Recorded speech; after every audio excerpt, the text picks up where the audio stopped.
In relation to New Zealand travellers, I can confirm that there are 65 people that have travelled from New Zealand and ultimately arrived in Victoria.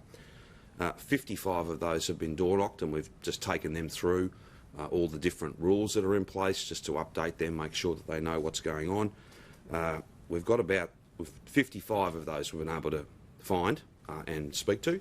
So there's still 10. That may not be 10 addresses, it may be less than that, but there's 55 of those people have been door-knocked. There's still a few more to do today, which we will do.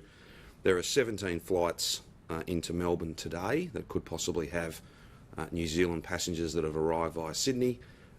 We're not particularly pleased that we were asked a question, do you want to be in the bubble? And then turns out, even though we said no, we are. But that's the fact of the matter, that's what we face. I'm not going to be quarantining people who come from a low virus community, and we just have to make the best of this. It is. I spoke with Mark McGowan, my good friend Mark McGowan, yesterday. Just like us, they had absolutely no idea,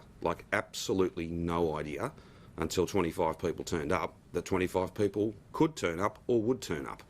I haven't had a chance to speak to Peter Gutwein from Tasmania, another colleague that I've worked very closely with across this pandemic. I think they had a small number turn up in Tasmania as well.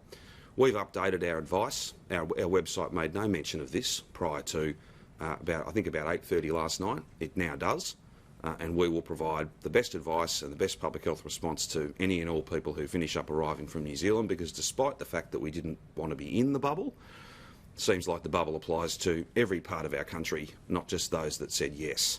Anyway, that's where it's at. We can't change that. We'll just make sure we provide the best advice we can, and we will try and get the most contemporary and the most accurate information out of Border Force as it relates to people that are coming, and we'll try and take the best care of them that we possibly can.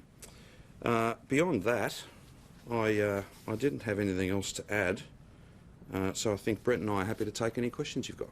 Those extra 10 people, when did you find them, and any ideas of where they are? And were they on the original flight that came in on Friday night? I don't believe so. I'll get a full briefing later today once we have tracked everyone down. We're confident we'll find them. We just haven't been there yet. And I think there's been, the numbers have jumped around a little bit. It started at 17, then it went to 20, then it went to 23.